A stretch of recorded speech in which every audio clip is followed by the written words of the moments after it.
Groovy. There we go.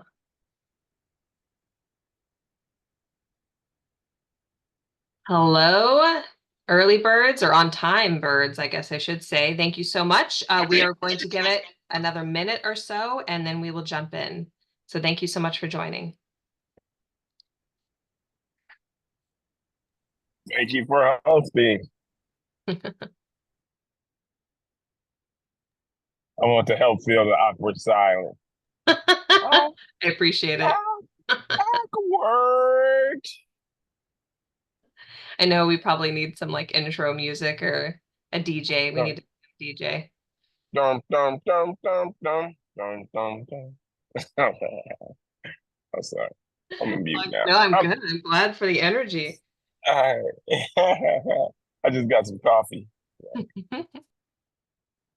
Don't let me get started. I'll take over this whole meeting.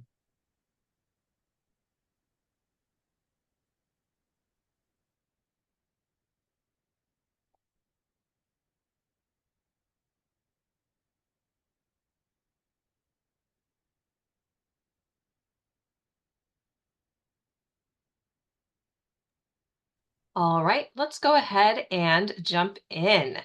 Hello, everyone. Thank you so much for joining today. My name is Alyssa, and I'm joined by Vanessa and Caitlin, and we are part of the Local First Arizona team.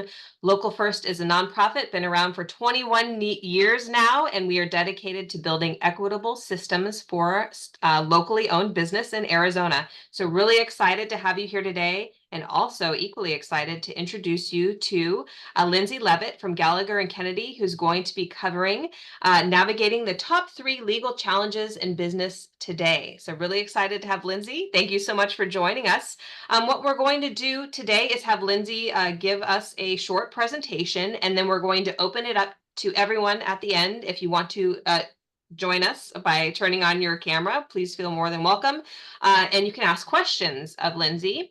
We also will have our chat open throughout the presentation today. So if you don't want to forget any questions that you do want to ask at the end, please put those in the chat and we'll make sure that we get everything answered. Either way, if you want to come on camera at the end or ask through chat, we'll make sure that we get your questions answered. Also, at the end of today's workshop, I will be sending out a follow-up email to share Lindsay's information.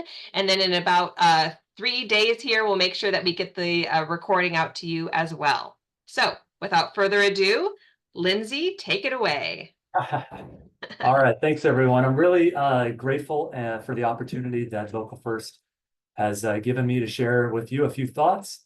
I've worked with Local First for a number of years. I've done their legal work and I've tried to be a resource to them and to the small business community.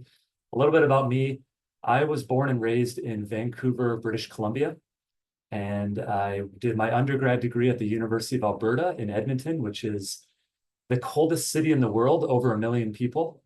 And my undergrad degree was to be a high school history teacher and a PE teacher, but I decided that I wanted to give up the money and the prestige and give back to the community. So I decided to become a lawyer instead. And I came down to ASU. I eventually married an American girl and have got 3 American children. And so I'm pretty much living the dream that every Canadian boy has ever had growing up. So I think my parents were more excited for me to get into ASU law than I was, because then they bought a house down here and I told them there's a reason why I'm moving to a different country, but they didn't take the hint, like most Canadians, I guess. I also grew up in a family of small business owners. My dad, when I was growing up, was a forklift salesman. He sold for a local forklift dealership. And when he was 45 years old and had 5 kids, he had the opportunity to buy that dealership from his boss, who was looking to retire. And once he made that, there was a kind of a family decision, family council, and our family has never been the same since my dad moved from signing the back of the paycheck as an employee to signing the front of the paycheck as an owner. And we saw the ups and downs and the stresses and the joys and the struggles of being a small business owner. And so that I feel like I've got some, I can relate and empathize growing up in a family, in a small business owning family. My dad was not someone who gave a lot of advice to his kids. He's just someone who's like, hey, just figure it out. But when I left home to go to college, he did give me some advice that I'll never forget. He said, hey, son, let me give you some advice. And I was like, oh, wow, my dad's giving me advice. Like, this never happens. And he said, there are four types of people that you need to watch out for. You need to kind of be wary of. And I was like 19 at the time. And I'm like, this is kind of weird advice. And he said, let me tell you these four groups. He's like, door-to-door salesmen. And I was like, yeah, okay, obviously. And then he said, lawyers. And I said, that makes a lot of sense. Lawyers are the worst. And then he said, unions or labor unions. And he'd had some run-ins in his time, dealing with unions. And he's like, just stay away from unions. And I'm like, okay, that's a little elitist, but whatever. And then the last group were police officers. And if you grew up in my family, whenever my dad would get pulled over, we'd always know it would not end well because he just did not interact with police officers very well for whatever reason. And it was mostly his fault. So what did I do as a good son? I did 5 years of door-to-door sales to put myself through college and eventually and law school, and I became a lawyer. And my dad, when he found out I was becoming a lawyer, was like, oh my gosh, this is exactly what I didn't want for my kids. But eventually he was like, maybe it's good to have a lawyer in the family. And when I graduated law school from ASU in 2011, which was like the worst year to graduate law school, economy was in the crapper, not a lot of law jobs out there. I got my first job, making not a lot of money at all. And I called my dad, but I was so excited. I'm like, I got my first job. I'm a real lawyer. He's like, oh, that's great, son. I'm proud of you. And he goes, what type of law are you doing?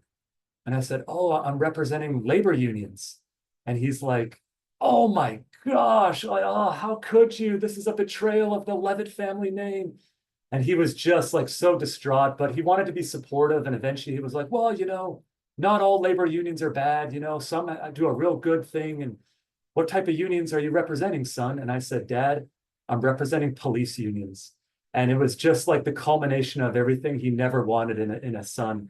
But after doing that for a couple of years, I transitioned. And since then, for the last 10 years, I've been representing small businesses, small and mid-sized businesses like my dad's that aren't quite big enough to have their own in-house legal team, or even a fully built out HR team. And a lot of my clients wear multiple hats, like I'm sure many of you do.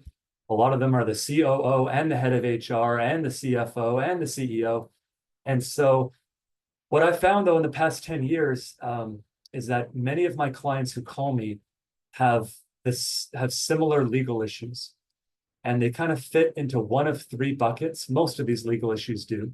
And so today, I'm going to take my 10 years of representing small businesses and trying to help resolve their legal issues.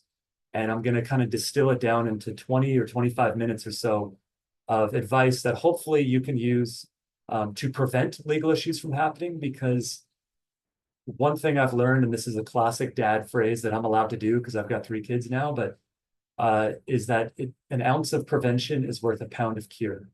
And so it's better to spend a little time and maybe even a little money preventing certain legal issues from happening than it is trying to repair those legal issues once they've already kind of gone sideways or hit the fan. So let's talk about the 3 buckets, the 3 kind of umbrella issues, and then we'll kind of dive into them more.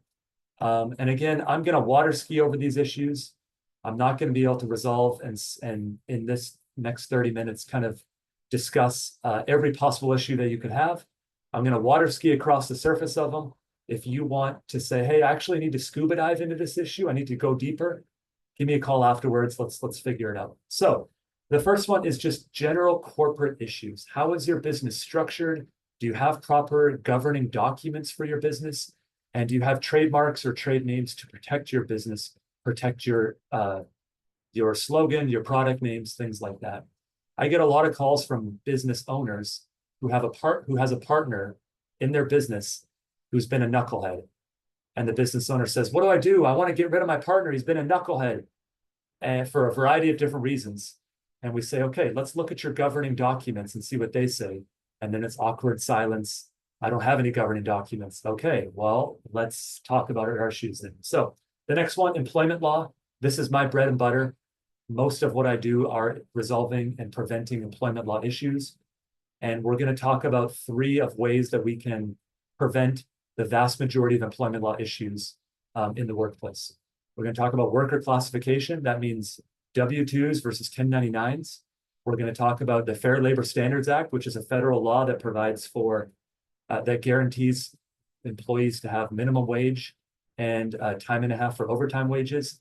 And then we're going to talk about employee handbooks and why those are important. The last thing we're going to do, and this is coming, a lot of phone calls I'm getting lately are dealing with, are representing commercial landlords and commercial tenants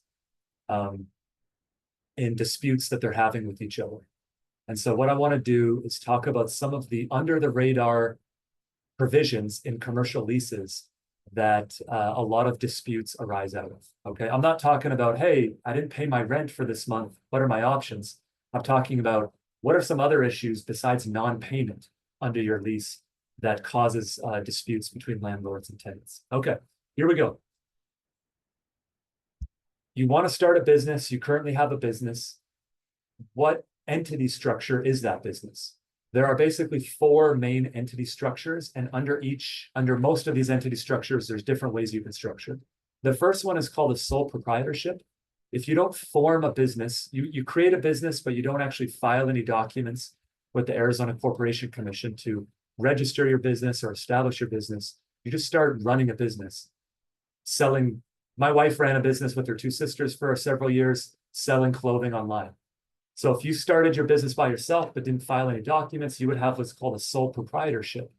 This is, in my opinion, the scariest type of business because you don't have any protection for you personally. You are the business and the business is you. And so let's say you have 1 employee in your sole proprietorship. They're driving, they're delivering something for your business. They hit a kid in the crosswalk, they kill him, and all of a sudden you've got a $10 million claim against you. That's not only against your business, it's against you personally. And if you own a house, if you own multiple houses, if you own a car, if you have a bank account, if you have whatever, all of those assets of yours personally would be liable because you're a sole proprietorship. If you have a sole proprietorship right now, I strongly recommend that you convert it to a more formal business structure. Here are some other options.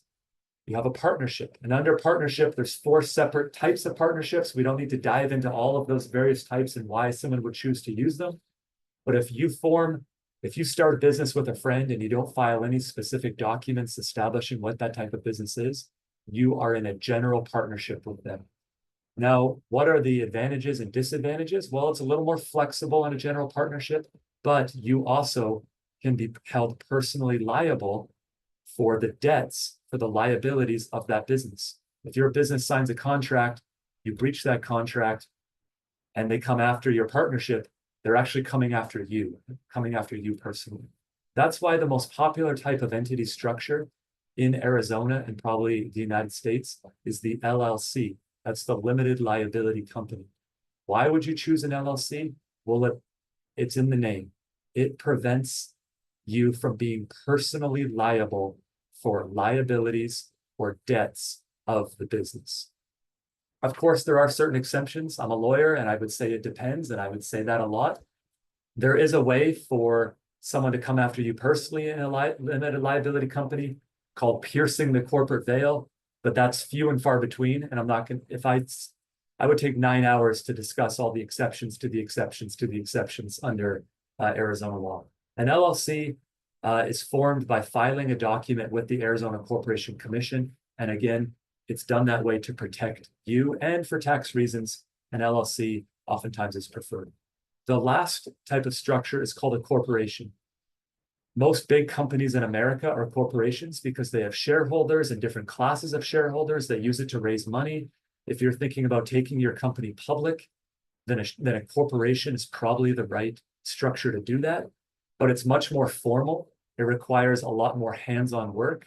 It requires a lawyer to come in and make sure that you're complying with certain corporation requirements that are required under Arizona or United States laws. There are 2 types of corporations: the C corporation and the S corporation. Like I said, the C corporation is for larger businesses that are publicly traded. S provides certain tax benefits, but it limits your ability to share for shareholders and shareholder issues. I'm guessing that most small businesses in Arizona should probably be functioning as a limited liability company. Of course, there are exceptions, but that's my default recommendation for small business owners. Okay. Now, the question is, do you have adequate governing documents in place? And you're like, well, what are those? By governing documents, I mean a partnership agreement, an operating agreement, or a shareholder agreement, or bylaws, depending on which of those entities you're operating your business as. Well, what do those documents do? I'm sure you're asking. This is what they do. They really, instead of it being called a partnership agreement or an operating agreement, they really should be called partnership disagreements or operating disagreements, because the only time anyone ever looks at them is when there's a disagreement between the partners or the members of the LLC, okay? And these are some of the issues that a partnership agreement, an operating agreement, a shareholder agreement, or a corporation's bylaws would resolve. And again, an ounce of prevention is worth a pound of cure. It's better to get these issues sorted out in a partnership or operating agreement while everyone still gets along, rather than wait until things are going sideways and now you're left to try to figure out how to resolve these disputes. Okay, a few of these issues, I won't just read them off the board, but I personally am currently handling a number of what I call business divorces, where business partners are mad at each other, unhappy with each other, and they're like, how do I separate myself from the business? Or how do I kick my partner out? How do I buy him out? Or her out? What do we do? And so these are the types of questions that a governing doc should resolve, so that when things hit the fan, you're not left to decide how to resolve these types of disputes. What happens if your business partner gets divorced and their spouse wants half of that partner's half? What do you do? Does the company have to write a check to buy that partner's spouse out? These are the types of things you resolve. What if your partner is causing material harm to the business, has committed a crime, they've harassed employees? What if that partner files for bankruptcy? What if, there's so many different scenarios, and a good operating agreement, partnership agreement, shareholder agreement will resolve those. I strongly recommend, if you have an entity that doesn't have adequate governing documents, that you get that done. My firm has partnered with Local First Arizona. For members of Local First Arizona, we're offering a flat fee to prepare partnership agreements, operating agreements, things like that are at a discounted rate. And we do that just for Local First members. Okay, that's that. Trademarks. Does your company have a trademark? Does it need a trademark? What is a trademark? So a trademark is any word or phrase or symbol or design that identifies your company or your company's goods or services that distinguishes you from other competitors. I have a client that is called Jake's Unlimited. And I don't know if you've ever been there. I live in Mesa. It's my kid's favorite place to go for birthday parties. It's like Chuck E. Cheese on steroids. It's got mini golf. It's got indoor amusement rides. It's got bowling. It's got arcade. It's got literally everything. It's the best. But what they've also got is this really cool dessert menu. And they designed and came up with this new dessert. And it's one of the greatest names in dessert history, in my opinion. It's called the Unicorn Taco. And my 7-year-old daughter is obsessed with it, okay? And my client's like, hey, we don't want anyone else using that name, Unicorn Taco, because it's so distinct. They wanted to trademark it. And you're like, can you trademark a dessert? Hell yeah, you can. And so we did it. We registered a federal trademark for Unicorn Taco. Look it up. It's unbelievable. And it's super healthy. That's the best part of it. No, it's not. Of course it's not. Okay, so what if you think, you know what, I don't need a federal trademark because my business is local in Arizona. I'm never planning on expanding beyond Arizona's borders. What do I need a federal trademark for? Maybe you don't. But what you should do is register your trade name, your business's trade name, with the Arizona Secretary of State's office. You don't need a lawyer to do it. It's really simple. You go on azsos.gov and register your trade name, okay? So for example, if you've got a company, I represent a lot of local contractors. If you've got a company called, a contracting company called ABC Contractors, and you're thinking, okay, like we operate as ABC Contractors in Mesa or Glendale or Gilbert or wherever, what do I need to register a trade name for?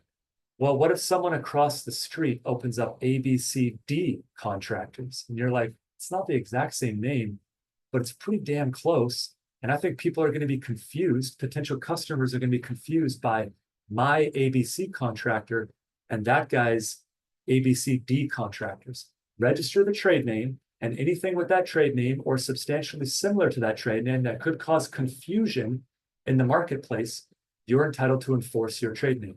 Highly recommend you do that. Federal trademark. So going back to my client Jake's with their unicorn taco, they say, well, we're only in Arizona right now, but we don't want someone opening up a dessert shop in New Mexico and calling their dessert unicorn tacos. And if all they were doing was using it in commerce in Arizona, then they don't have any protections on that name, unicorn taco, beyond the Arizona borders. So you register it federally, so someone in Florida or Washington or Texas or wherever, no one in the country can use the name unicorn taco, okay? To register a federal trademark, you do it with the US Patent and Trademark Office. You could do it by yourself. I recommend that a lawyer do it, and that trademark will prevent anyone else in the country from using that name, that slogan, that service, or whatever it's called, as long as you keep renewing your fees and paying the fees and keeping active on your fees with the US Patent and Trademark Office. Okay, very good. All right, that is the corporate business and trademarks. Let's pivot into employment law. There are a lot of employment law issues. The reason why I love employment law and the reason why many of my small business clients are so frustrated by employment law is that it's constantly evolving. Oftentimes, depending on which political party controls the federal or state government agencies that are responsible for setting and enforcing employment law policies. Just this summer, the FTC, obviously controlled by the Democrats at this time, issued a rule banning virtually all non-compete agreements. All non-compete agreements between employers and employees. The FTC came out and said, it's an unfair restriction of trade, we're banning them. Whoa, that's a big development. That affects millions and millions of businesses and employees and non-compete agreements. Well, just yesterday, a Texas federal judge said, hey, FTC, you don't have the authority to ban non-compete agreements. And it's like this whipsaw. And this is what employment is. It's like the government or a government agency taking an action, it being challenged in court. How do you keep up with all this? And for small business owners, like I saw with my dad growing up, you can't. It's literally impossible. You're wearing so many hats. You're worried about revenue. You're worried about, protecting your business, growing your business. You can't keep up with all the employment laws. And I barely can, and I get paid to. What we're going to talk about today are employee classification issues. We're going to talk about the Fair Labor Standards Act and who is exempt under the Fair Labor Standards Act. And then we're going to talk about employee handbooks. Here we go. Employee classification issues. Here's how you can get in trouble as a small business owner if you misclassify a worker as a 1099 when really they're actually a W-2 employee. And these are all real life examples that I've handled in the last 12 months for my small business clients, okay? One of my clients classified their worker as an independent contractor, and then when they terminated that agreement, the independent contractor filed for unemployment benefits. And you're thinking, wait, only employees are entitled to unemployment benefits. Independent contractors are not entitled to unemployment benefits. But that independent contractor still filed for an unemployment claim. Then the Arizona Department of Economic Security, who's responsible for evaluating and paying out unemployment claims, looked at this and says, wait, we think you were misclassified. You're actually entitled to unemployment claims, so we're going to pay you out. And then the Department of Economic Security went after my client for benefits, unpaid taxes, fines, penalties dating back several years. It was a mess. And then you're responsible for going to an administrative hearing and trying to prove that this worker was actually properly classified. It can be a nightmare. Another one, I had a client who classified their worker as an independent contractor, and that independent contractor got injured on the job. So what did they do? They filed for a workers' compensation benefits. And you're thinking, wait, independent contractors aren't entitled to workers' comp benefits under Arizona law. And that's true if they've been properly classified as an independent contractor. But the Industrial Commission of Arizona said, hey, we think you were misclassified. We're going to pay out your $500,000 injury claim because this person was badly injured on the job.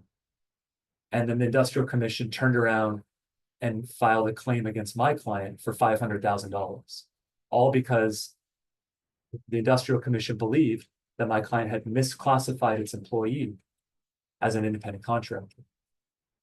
It's a mess. It's a nightmare. Another one, workers filing lawsuits against the business alleging that they had worked hundreds of hours of overtime, but had not been paid it because they were misclassified as independent contractors. Independent contractors, they get paid what the contract says they get paid, whether it takes them 70 hours in a week to complete the job or 4 hours, they get paid a fee under a contract. Well, what if they're not an independent contractor? What if they're actually an employee and now they're in their 70-hour work week, they're filing a claim for 30 hours of overtime? It's a mess. I've had businesses get audited by different state and federal agencies, whether it's the Department of Labor, the IRS, the Industrial Commission, the Department of Economic Security, whatever it is, and assessed hundreds of thousands in back wages, taxes, penalties, fines. It's a mess. So you're thinking, okay, an ounce of prevention is worth a pound of cure. How do we make sure as a business owner that you're properly classifying your workers correctly? All right, now here's the problem. I've got more bad news. Every government agency has its own test for whether a worker is a W-2 employee or a 1099 independent contractor. And you're saying, well, Lindsay, it would make the most sense if all the government agencies had the same test, right? Yeah, that would make the most sense, but that's not how it works. Every government agency has their own test, and it's multi-factor, and not any one factor is dispositive. I've seen scenarios, and I'm not kidding, I've seen scenarios where one government agency says, you've misclassified your worker as an independent contractor, they should be an employee. And then a different government agency says, we disagree. We think they are properly classified as a 1099. Good job. And you're like, same government, different agency, different opinion, and different outcome. Nightmare. So what I can do, I can't go through every factor of every test from every government agency, but what I can do is summarize them. Most of the factors, some apply 7 factors, some apply 12, some apply 20. Most factors fall into 3 buckets. The behavioral. Does the company have the right to control the worker? Second, financial. Does the worker have an opportunity to make like a profit and loss on the job? So for example, I hire someone, let's say you hire someone to put in a pool in your backyard. You say, I'll pay you 50 grand to dig this pool. Now, maybe the contractor runs over and they lose money on the job. That's not my fault. We agreed on 50 grand. And if it costs you 70, sorry. But if it costs you 20, you get the profit from it. Employees don't have an opportunity to make profit or losses. They get paid by the hour. And so that type of analysis is what these government agencies do. So there's a financial factor. The last one is the type of relationship. If my law firm tried to hire a lawyer to come in and work on a contractor basis, most government agencies would say, no, like your law firm is in the legal services business. And so this person is helping you factor in, or is helping you accomplish the core purpose of your business. But if my law firm hires someone to come in and vacuum the carpet and put water in the plants in the firm, they probably likely would be a contractor, because my firm isn't in the vacuum carpet business and isn't in the plants business. We're a law firm. So that's one of the factors that you're in. If you're a roofing company and you're hiring independent contractors to help you install roofs for your customers, that's a tricky one, because most government agencies are saying you're in the roofing business. And these guys or girls are helping you accomplish that purpose. Okay, so that's the three factors. So that's worker classification issues. The next issue under the employment law umbrella is the Fair Labor Standards Act and its exemptions. What is the FLSA? Well, it's a federal law that is designed to protect and ensure that employees get paid minimum wage and time and a half for overtime wages. Every employee in America is entitled to minimum wage and overtime wages unless they are exempt. So the general rule is, if you have an employee, they're entitled to overtime if they work more than 40 hours in a work week. Okay, so then the question is, how do I know if my employee is exempt? Meaning they're not entitled to overtime. They're not entitled to minimum wage. All right, here we go. And this has changed in the last 6 weeks. And that change is going to affect millions of workers around the country. That's one of the reasons why I decided to do this, because I'm trying to educate as many people as I can about it. So an employee is exempt under the FLSA, meaning they're not entitled to overtime, if they fall within a certain classification. I call it the EAP, executive, administrative, or professional. And so not just that, and they're paid on a salary basis of not less than $844 a week, which works out to almost $44,000 a year. And you're thinking, well, Lindsay, what's the change here? That sounds right. Well, the change is the federal government has raised the salary threshold minimum. For a long time, it was $35,000 a year. Now it's almost $44,000 a year. Just that change is going to affect millions of workers around the country. So let's dive into that a little bit more about what that means. There are 4 main exemptions. I forgot it in my previous slide. We're going to also talk about the computer exemption. So the executive exemption means if the primary duty of this employee is to manage the enterprise, and they regularly direct the work of at least 2 full-time employees, they're kind of like the boss when they're on duty. They're kind of like the boss. And they have some sort of discretion over personnel decisions, meaning they can recommend that people get hired or fired or disciplined or whatever, and their recommendation carries weight, then they likely fall within the executive exemption. Let's say you run a fast food franchise. You run a Taco Bell. My wife's favorite guilty pleasure, okay? Executive, if you've got someone who's the shift supervisor, that when they're on duty, they're supervising the 3 or 4 or 5 folks behind the counters or in the kitchen, and they have discretion as to whether those folks their employees get hired or fired or disciplined, then they're probably going to fall within the executive exemption, which means they're not entitled to overtime pay if what? I go back to my previous slide. If that shift supervisor is paid on a salary basis, and the salary basis is more than $44,000 a year. So you're saying, well, what if they are directing this, but they also are an hourly worker? The shift supervisor is like the boss, but they're also paid by the hour. They're likely entitled to overtime wages. Okay, they're not exempt from the FLSA. To get that shift supervisor and Taco Bell exempt, they have to be on a salary that is $44,000 or more, and they must have duties that fall within the executive exemption. All right, another one, administrative exemption. Their primary duty must be the performance of office or non-manual work related to the management or general business operations of the business, and they have discretion when it comes to matters of significance. This probably is the hardest one to prove because it's very squishy. There's a lot of ambiguity here. But again, if you have someone that makes a salary of $44,000 or more, and their primary duties fall within the administrative exemption, they can work 60 hours in a week, and they're not entitled to overtime under the FLSA because they're exempt from the FLSA. Okay, professional exemption. Their primary duty is the performance of work requiring advanced knowledge in the field of science or learning, and which is typically acquired through specialized intellectual instruction. Lawyers, teachers, doctors, they typically fall within this professional exemption. And again, they make a salary and they make more than 44 grand a year. Now, there are exceptions to the exceptions to the exceptions. I can't get into every single one.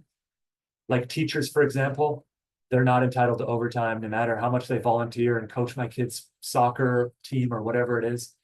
The last one, computer exemption. If you have an employee who's employed as a computer systems analyst, computer programmer, software engineer, or a similarly skilled worker in the computer field, not entitled to overtime if they are on salary, and that salary is $44,000 a year or more. Those folks are not entitled to overtime. Okay. All right. Wage and hour lawsuits. What I mean by that are when an employee sues their employer saying, I wasn't properly paid under federal or state wage and hour laws. I wasn't paid overtime when I should have. I wasn't paid for breaks that I took. I wasn't paid for minimum wage, and things like that. This is the fastest growing segment of litigation in Arizona and in the United States. How to prevent them. And I'm running a little behind, so I'm going to kind of breeze through this. Here is how you prevent wage and hour lawsuits. Have each of your employees sign an agreement that makes them agree that any dispute must be resolved in arbitration and must be on an individual basis. In other words, they can't join a collective or class action. 50% of all class actions in America are wage and hour class actions, where it's an employee who finds a worker that says, I wasn't paid overtime. That plaintiff's lawyer files a lawsuit on behalf of that individual employee and says, oh, we're also encompassing every other employee who also wasn't paid overtime. And you're like, oh, it's a mess to defend, because I defend these types of cases, and it can be ugly. But the way that you prevent that is by forcing your employees to sign an arbitration clause that they can only resolve wage and hour lawsuits in arbitration, which is a private forum, a private dispute. It's not in a courtroom. It's not in front of a judge. It's not in front of a jury. It's a private forum to resolve disputes, and they can only resolve them on an individual basis. Every new employee that you hire should sign this provision. Every current employee you have, you should make them sign this now. And you can do that. Supreme Court of the United States, a few years back, held that was okay for you to do that. Second, identify any salaried employee who was, exempt because they were being paid 36 grand a year. Well, that new $44,000 threshold just went into effect July 1st. Identify any salaried workers you have, salaried employees you have who you think are exempt, and let's double check to make sure that they fit within one of those 4 exemptions. I also recommend that you institute a written policy that employees are not allowed to work overtime unless they first receive written authorization from their supervisor. I can't tell you the number of times that I've had to defend wage and hour lawsuits because a housekeeper at a hotel worked 60 hours in a week, didn't tell anyone they were working this, and said, hey, I've been working 60 hours a week for the last 2 years. I'm entitled to tens or hundreds of thousands of dollars in overtime. And we're like, who authorized you to work overtime like that? And if you have a written policy in place that says they can't work overtime unless they're authorized in writing, then that can curb a lot of those lawsuits. Lastly, have your salaried, non-exempt employees track their hours. Even if they're a salaried employee, they must track their hours. There are so many lawsuits from employees that say, well, I worked 47 hours that week. Well, no one tracked your hours. We as lawyers and how do you as a business owner prove a negative that they didn't work 47 hours? And it's your word versus theirs, and it's messy. All right. Lastly, I'm going to skim over this. This is really important. Every business needs an employee handbook. It codifies your company's values and history and mission, which is great, but it also sets clear expectations for workplace behavior. It reduces the uncertainty when it comes to protocols and certain decisions, and it communicates important company policies like timekeeping, like you can't work overtime unless you've received written authorization, like paid vacation, sick leave, all that kind of stuff. I'll often defend employers who are getting investigated by the EEOC. And the worker says, hey, I was fired because I fall within a protected class. And the employer says, no, you weren't. You were fired because we have a very clear policy that says you're not allowed to X, Y, Z, name whatever the conduct is. And you did that. And that's a policy in our handbook. And so we fired you because of that.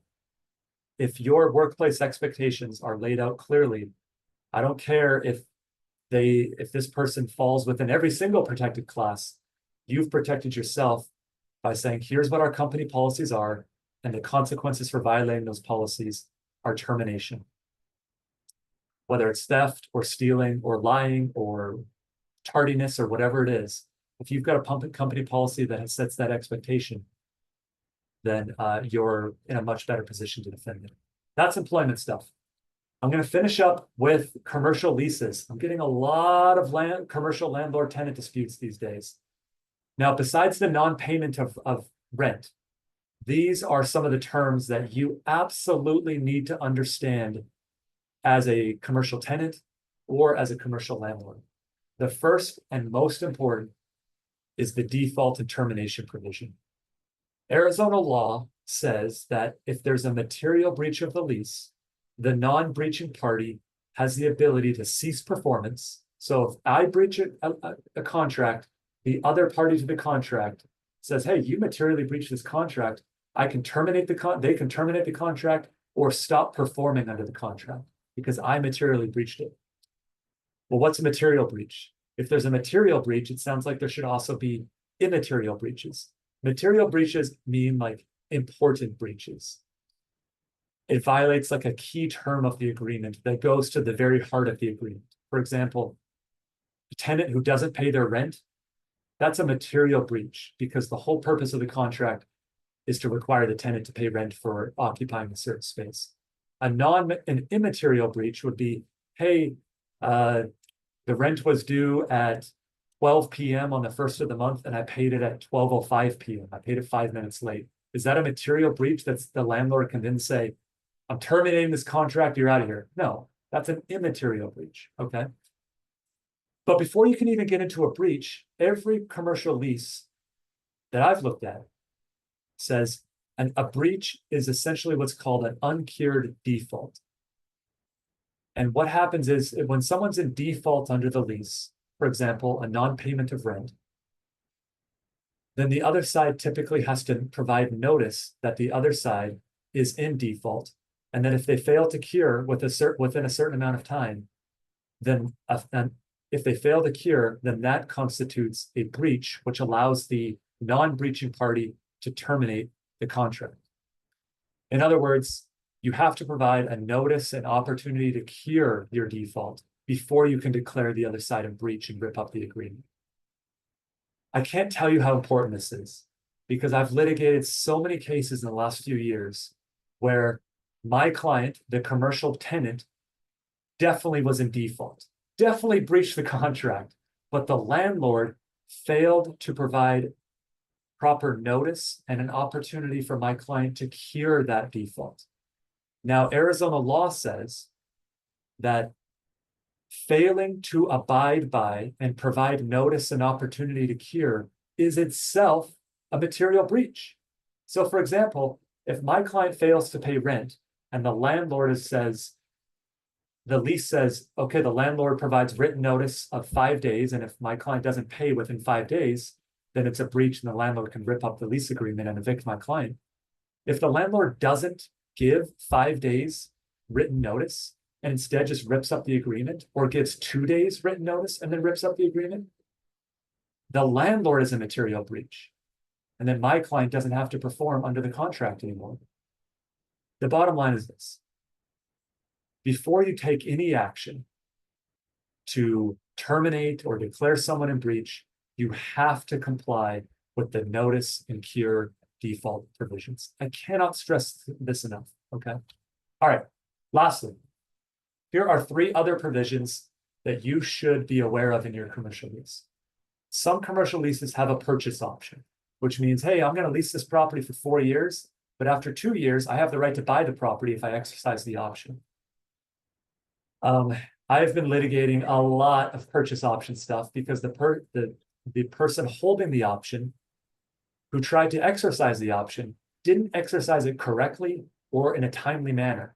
And Arizona law is so clear that if a person holding an option doesn't exercise it in the exact way, in the exact manner that the option requires, then they fail to exercise it correctly. Okay? The next one is rental abatement. What that means is oftentimes the tenant is entitled to suspend their rental payments or discount their rental payments until the landlord completes certain property repairs. For example, let's say you've got a kitchen that you're renting for your restaurant, and the air conditioning's gone out. It's 112 degrees in the kitchen. It's unsafe for your employees to do it. You can't operate your business because you don't have a functioning kitchen. Well, the landlord is required under the lease to provide a functioning kitchen and air conditioning. So what do? Do you not pay your rent? What does the lease allow you to do? And oftentimes a rental abatement clause says, if there's no HVAC working, I don't have to pay rent under the lease until the landlord gets the HVAC working again. That's called a rental abatement clause. There's a million different scenarios, but that's something you need to be aware of. The last one is ADA accessibility. This one's near and dear to my heart because I have defended maybe 400 ADA accessibility cases around the country in the last like 6 or 7 years.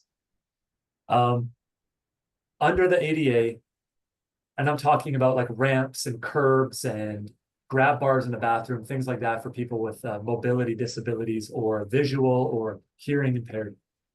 The ADA typically holds a landlord liable for all exterior ADA violations, like in the parking lot, sidewalk, things like that. But the tenants are liable for ADA compliance within the interior of your premises. Now, the lease oftentimes allocates responsibility between the landlord and the tenant and indemnifies for certain claims. So if the landlord gets sued because someone sues the business for not having grab bars in the toilet, by the toilet, then the lease oftentimes allocates liability and you have to defend the landlord for that. Whew. All right, that's it. I've got 10 minutes left or so. I'm happy to take any questions about any of those topics. And then you can look at a picture of me while you do that. So there you go. Thank you so much, Lindsay. Oh my gosh, I loved all the different topics that we covered today, all very pertinent to things that we hear too from a business support perspective here at Local First Arizona. All right, let's open it up. If you'd like to come on camera or raise your hand using the tools at the bottom of the Zoom discussion, or if that's not your jam, please feel free to enter your question into the chat, and then we're happy to ask Lindsay as well. And again, following today, I'll make sure that you all have Lindsay's contact information. So if you need to follow up, we can share Lindsay as well. All right. Any questions today? Hi, good afternoon. I do have a question. Are you able to hear me? Yep. Yes, Okay, please. thank you. Lindsay, thank you so much for all of the insight that you're sharing with us. It's quite valuable, immensely valuable, in fact. With the last information that you were sharing, I'm going to just provide like a brief scenario, and then you can maybe share what we should do next. So with the establishment is a barber shop. and they just recently had water damage, so plumbing issues. Basically, they had to close the entire building, and what the renters are being told by the landlord is that it is their responsibility to come together and to pay for the repairs. So now it's about a month or two that they have not had use at all of the business. So there's a lot of losses. So I just wanted to see if there's anything specifically that we need to look at outside of the lease agreement. Great question. The first thing I always do when anyone asks me a question is look at the contract.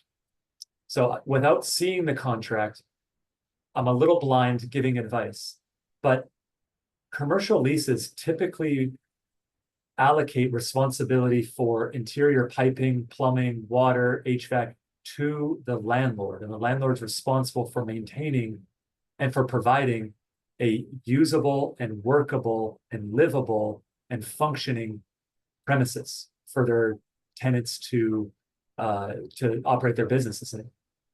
And if these leaks have prevented these businesses from being able to have a functioning business, in almost every lease agreement I've ever looked at, the landlord would be liable for that. I've never heard of a situation where the tenants have that responsibility for piping and plumbing, interior plumbing, allocated to them.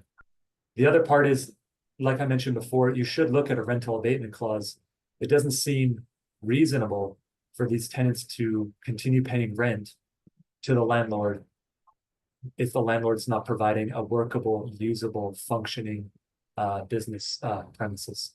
Other than the terms of the lease itself, there are other common law things that like there is a commercial landlord tenant act, and it requires a landlord to provide certain baseline level of accommodations or premises for their tenants.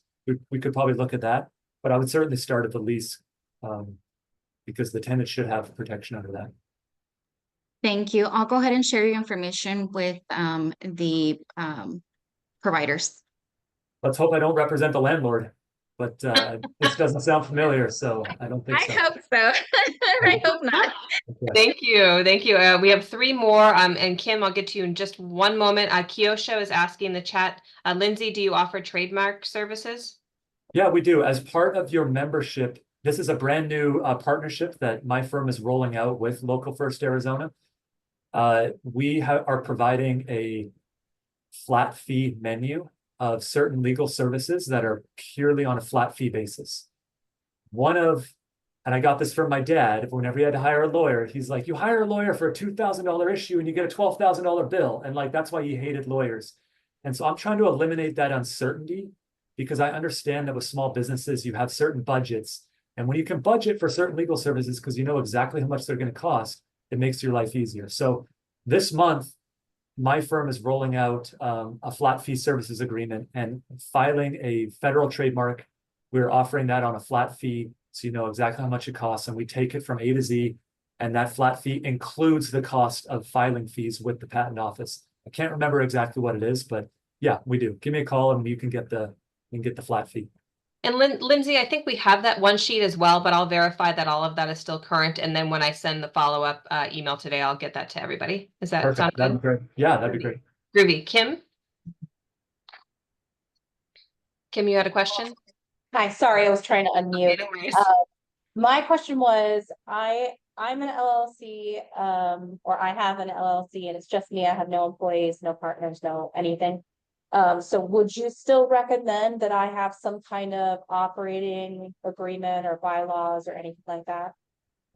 Listen, a lawyer is always going to recommend that you have you're decked out to the nines when it comes to legal documents. But my practical advice is, if you're a single member LLC, meaning only one person owns an LLC, I don't think it's super necessary to have an operating agreement. Once you take on a partner, an investor, or whoever, that's when you need an operating agreement, because it's pretty much designed to say, hey, here's how profits are going to be paid out. Here's how we bear losses if the company has losses. Here's how we do capital raises. Here's what we do if you get divorced or you get disabled or you die. what happens to the business? If it's just you, Kim, then operating agreement might be a little moot. But if you ever take on a partner, you definitely need one. Okay, thank Yeah. you so much. Thank you, Kim. Thank you. Jonathan has asked in the chat, where can I do some deeper research on employee classification? John, that is a rabbit hole that only the bravest of men, whatever, or suckers for punishment, would ever want to go down. It is so like, I'm not trying to say this to say you need to talk to a lawyer, but this is very complex. And so you can Google it. Like the IRS has a certain test, the Department of Labor has a certain test, the Department of Economic Security, the Industrial Commission, there's common law tests. There are so many different tests. I think it's worth your time spending an hour with a lawyer and saying, here's the nature of my relationship with these workers. Tell me my risk of liability if I contract them as a 1099. How can I reduce that risk? So for example, I have certain clients that say, we really don't want to pay them as W-2s. They don't want to be W-2s. What can we possibly do? So you say, okay, let's design this to make it to reduce as much liability as possible. You make your independent contractor get their own workers' comp, okay? You make the independent contractor, they're not allowed to work more than 40 hours in a week. Like you just do certain things that would prevent as many of those misclassification issues as possible. And then you kind of go from there. So there's a ton of resources online. I've prepared a document that I've submitted will be published in the Phoenix Business Journal, and it's in AZ Big Media right now. I can circulate that after, that discusses some of those issues, but this is one you want to talk to a lawyer about, trust me. Appreciate that. Thank you. Yeah. Thank you. Great question. I know we're right up against time. Any more burning questions? Looks like in the chat here, Kiosha, you also asked, do we need a document in place if we are paying ourselves from our business owner's draw? I believe a SCORE mentor suggested to have an operating agreement to indicate this. What do you suggest? That is an accounting question, because I think the only reason it matters is for tax purposes. I am the furthest thing from an accountant, so I will not give you accounting advice on that one. I'm gonna deflect, if that's okay. We have accountants too within the coalition. All good, Lindsay. Perfect. Anyone else? People think lawyers know a lot, but listen, my undergrad degree was to be a high school PE teacher and history teacher, so let's not forget that, okay? I know what I know, and I know what I don't know. Awesome. Great. Thank you so much for joining us today, everyone. Really appreciate it. Again, I will make sure to get some follow-up information out to you after the workshop today. Within the week, we will have this workshop posted, the recording, on our local learning lab. So please make sure that you do take the time to go check that out and review today's lesson. Thank you so much, Lindsay. We appreciate it, and we'll see everyone soon. Take care. Everybody. Thanks.